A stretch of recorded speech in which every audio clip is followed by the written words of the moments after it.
Welcome back to smart money corner. Recent టైంలో mutual funds investments అనేవి ఎక్కువగా పెరుగుతూ వస్తున్నాయి.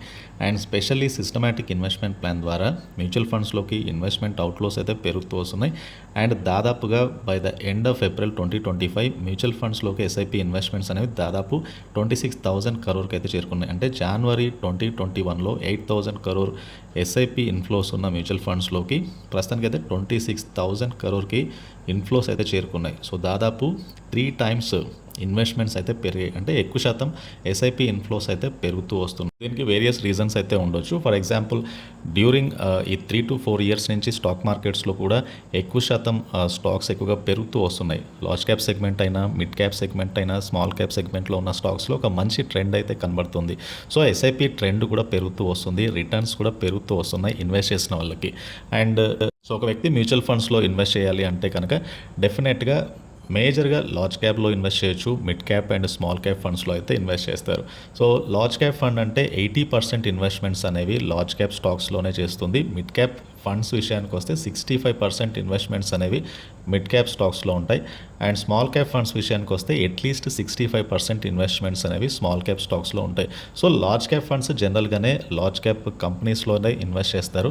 సో లార్జ్ క్యాప్ కంపెనీస్ చూస్తే కనుక టాప్ 100 కంపెనీస్ ఏవైతే ఉంటాయో మార్కెట్ క్యాపిటలైజేషన్ పరంగా, సో వాటిని లార్జ్ క్యాప్ కంపెనీస్ అయితే అంటారు. సో మార్కెట్ క్యాప్ ఈ కంపెనీస్కి నియర్లీ 20,000 crore కంటే ఎక్కువగా ఉన్న కంపెనీస్ లార్జ్ క్యాప్ కేటగిరీలోకి అయితే వస్తాయి. సో యాజ్ ఎ ఇన్వెస్టర్ చాలా స్టేబుల్ స్టడీగా రిటర్న్స్ రావాలి అనుకునే వాళ్ళు లార్జ్ క్యాప్ ఫండ్స్లో అయితే ఇన్వెస్ట్ చేస్తారు. So when it comes to mid cap funds అనుకోండి, మిడ్ క్యాప్ ఫండ్స్ ఎక్కువగా మిడ్ క్యాప్ కంపెనీస్లో ఇన్వెస్ట్ చేస్తారు. అండ్ ఈ మిడ్ క్యాప్ కంపెనీస్ యొక్క మార్కెట్ క్యాప్ అనేది 5,000 to 20,000 crore ఉంటుంది. సో మిడ్ క్యాప్ స్టాక్స్ అనేవి కొద్దిగా వొలటైల్గా ఉంటాయి లార్జ్ క్యాప్ కంపెనీస్తో పోల్చుకుంటే. When it comes to mid cap companies యొక్క పొటెన్షియల్ అనేది ఎక్కువగా ఉంటుంది. గ్రో అయ్యే పొటెన్షియల్, ప్రాఫిట్ పొటెన్షియల్ కానీ, రెవెన్యూ పొటెన్షియల్ కానీ లార్జ్ క్యాప్ కంపెనీస్ కంటే కూడా ఎక్కువ గ్రోత్ అవకాశాలు ఉన్న కంపెనీస్ని మిడ్ క్యాప్ కేటగిరీలో చూడొచ్చు. అండ్ మిడ్ క్యాప్ ఫండ్స్ ఏవైతే ఉన్నాయో మ్యూచువల్ ఫండ్స్లో కొద్దిగా ఎక్కువ రిటర్న్స్ ఇస్తాయి లార్జ్ క్యాప్ ఫండ్స్తో కంపేర్ చేసినప్పుడు. సో ఇకపోతే small cap mutual funds. Small cap mutual funds జనరల్గా 65% ఇన్వెస్ట్మెంట్స్ అనేవి స్మాల్ క్యాప్ స్టాక్స్లో అయితే ఉంటాయి. స్మాల్ క్యాప్ స్టాక్స్ అంటే జనరల్గా మార్కెట్ క్యాపిటలైజేషన్ పరంగా 5,000 crore కంటే బిలో ఆర్ అరౌండ్ 5,000 crore దగ్గరగా ఉండే కంపెనీస్ని స్మాల్ క్యాప్ కంపెనీస్ అంటాము. And high potential and high growth ఉన్న కంపెనీస్ మ్యూచువల్ ఫండ్స్ అయితే సెలెక్ట్ చేసుకుంటాయి. వేరియస్ స్మాల్ క్యాప్ కంపెనీస్ అయితే ఉంటాయి. కాకపోతే కమింగ్ 5 to 10 yearsలో ఎక్కువ profit potential, revenue potential, business growth పరంగా నెక్స్ట్ స్టేజెస్లో ఉండి ఎక్కువ గ్రో అయ్యే కంపెనీస్ ఏవైతే ఉంటాయో ఆ కంపెనీస్కి ఎక్కువగా గ్రోత్ అవకాశాలు ఉంటాయి. సో మ్యూచువల్ ఫండ్స్ జనరల్గానే అట్లాంటి కంపెనీస్లో అయితే ఇన్వెస్ట్ చేస్తారు. So as a investor mutual ఫండ్స్లో ఇన్వెస్ట్ చేసేటప్పుడు యాజ్ ఎ ఎస్ఐపి ఇన్వెస్ట్ చేయాలన్నా, లంసమ్ ఇన్వెస్ట్ చేయాలన్నా కూడా లైక్ లార్జ్ క్యాప్ ఫండ్స్ యొక్క రిటర్న్స్ అనేవి చాలా స్టేబుల్గా కన్సిస్టెంట్గా ఉంటాయి. వెరాజ్ మిడ్ క్యాప్ కంపెనీస్ యొక్క రిటర్న్స్ అనేవి ఎక్కువగా రిటర్న్స్ ఉంటాయి లార్జ్ క్యాప్ ఫండ్స్తో పోల్చుకుంటే కనుక. కాకపోతే ఏంటంటే కొద్దిగా వొలటైల్గా ఉంటాయి. వెరాజ్ స్మాల్ క్యాప్ ఫండ్స్ హై వొలటైల్గా ఉంటాయి, లాంగ్ టర్మ్లో మంచి రిటర్న్స్ ఇస్తాయి. కాకపోతే మార్కెట్ వొలటైల్ టైమ్స్లో ఎక్కువ శాతం రిస్క్ ఎక్కువగా ఉండే ఛాన్స్ ఉంటుంది. సో ఉదాహరణకి ఎస్ఐపి రిటర్న్స్ పరంగా చూస్తే లార్జ్ క్యాప్ కేటగిరీలో ఉన్న ఫండ్స్ 3-year యావరేజ్ రిటర్న్స్, అంటే రకరకాల ఫండ్స్ ఉంటాయి కదా వేరియస్ ఏఎంసీస్ నుంచి, వాటి యొక్క యావరేజ్ కేటగిరీ రిటర్న్స్ చూస్తే 3-yearలో లార్జ్ క్యాప్ ఫండ్స్ ఇచ్చిన రిటర్న్స్ 18%, 5-yearలో 22%, 10-year యావరేజ్ 12%. అంటే 10-yearలో ఒక లార్జ్ క్యాప్ ఫండ్లో ఇన్వెస్ట్ చేసిన వాళ్ళకి యావరేజ్గా 12% రిటర్న్స్ ఇస్తే 5-yearలో 22%, లాస్ట్ 3 year నుంచి 18% రిటర్న్స్ అయితే వచ్చాయి. అదే మీరు మిడ్ క్యాప్ కేటగిరీలో ఉన్న ఫండ్స్లో ఇన్వెస్ట్ చేస్తే 10-year యావరేజ్ రిటర్న్స్ 15% ఉంటే 5-year average returns 30% and 3-year average return అనేది 24% అయితే ఉంది నియర్లీ. సో అంటే మిడ్ క్యాప్ ఫండ్స్లో ఇన్వెస్ట్ చేసినప్పుడు 10-year యావరేజ్ 15% ఉంది. వెరాజ్ లార్జ్ క్యాప్ ఫండ్స్లో మీరు ఇన్వెస్ట్ చేశారనుకోండి 10-year యావరేజ్ 12% ఉంది. సో స్మాల్ క్యాప్ కేటగిరీ విషయానికి వస్తే 10-year యావరేజ్ 16% ఉంది. సో మీరు మిడ్ క్యాప్తో పోల్చుకుంటే లార్జ్ క్యాప్తో పోల్చుకుంటే స్మాల్ క్యాప్ ఫండ్స్ ఎక్కువ రిటర్న్స్ ఇచ్చాయి. 5-year యావరేజ్ 35% ఉంది. ఇక్కడ కూడా మీరు 5-year యావరేజ్ పరంగా small and mid and large క్యాప్తో కంపేర్ చేసినప్పుడు small cap fund category average returns ఎక్కువ కనబడుతున్నాయి.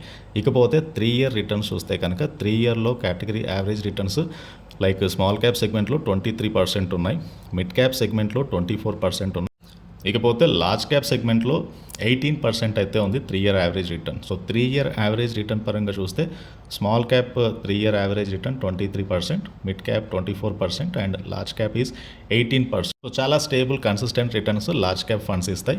Mid and small cap funds కొద్దిగా వొలటైల్గా ఉండే మార్కెట్లో రిస్క్ ఉన్నా కూడా లాంగర్ టర్మ్లో హయ్యర్ రిటర్న్స్ అయితే ఇస్తాయి. ఉదాహరణకు ఒక వ్యక్తి 5,000 మ్యూచువల్ ఫండ్స్లో ఇన్వెస్ట్ చేశారనుకోండి ఎస్ఐపి ద్వారా, స్మాల్ క్యాప్లో ఇన్వెస్ట్ చేస్తే కనుక like on an average 16% returns small cap mutual funds ఇస్తే కనుక టోటల్ వాల్యూ అంటే ఇన్వెస్ట్ చేసిన amount at the same time gain అయిన అమౌంట్ కంబైన్డ్గా 13.87 lakh అని చేస్తే, మిడ్ క్యాప్లో ఇన్వెస్ట్ చేస్తే కనుక 15% రిటర్న్స్ యావరేజ్కి ఇచ్చే 10 ఇయర్స్ యావరేజ్ కాబట్టి టోటల్ వాల్యూ అనేది 13.15 lakh గ్రో అయింది. లార్జ్ క్యాప్లో ఎవరైనా ఇన్వెస్ట్ చేస్తే కనుక 12% రిటర్న్స్ ఇస్తాయి కాబట్టి టోటల్ వాల్యూ అనేది 11.2 lakh అయితే గ్రో అయింది. అంటే large cap funds 10 year average 12%, so that total value 11.2 lakh అయింది.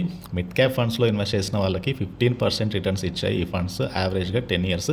So total value of your SIP ఏదైతే ఉందో 5,000 మంత్లీ ఎస్ఐపి అమౌంట్ అనేది 10 ఇయర్స్ తర్వాత 13.15 lakh అయింది. స్మాల్ క్యాప్లో ఇన్వెస్ట్ చేస్తే కనుక 16% రిటర్న్స్ చొప్పున టోటల్ వాల్యూ అనేది 13.87 lakh అయింది. సో లార్జ్ క్యాప్ కేటగిరీలో ఉన్న ఫండ్స్ ఏవైతే ఉన్నాయో జనరల్గానే కొద్దిగా ఎక్కువ రిటర్న్స్ అయితే ఇవ్వగలుగుతున్నాయి. బట్ ప్రొవైడెడ్ మార్కెట్ వొలటైల్గా ఉన్నా కూడా కన్సిస్టెంట్గా ఇన్వెస్ట్ చేసిన వాళ్ళకి ఈ ఫండ్స్ ఎక్కువ రిటర్న్స్ ఇచ్చాయి. మిడ్ క్యాప్తో పోల్చుకున్న, లార్జ్ క్యాప్తో పోల్చుకున్న స్మాల్ క్యాప్ సెగ్మెంట్ కానీ ఎక్కువ రిటర్న్స్ ఇచ్చాయి. ఈవెన్ మిడ్ క్యాప్ సెగ్మెంట్లో ఉన్న ఫండ్స్ కూడా ఎక్కువ రిటర్న్స్ ఇచ్చాయి.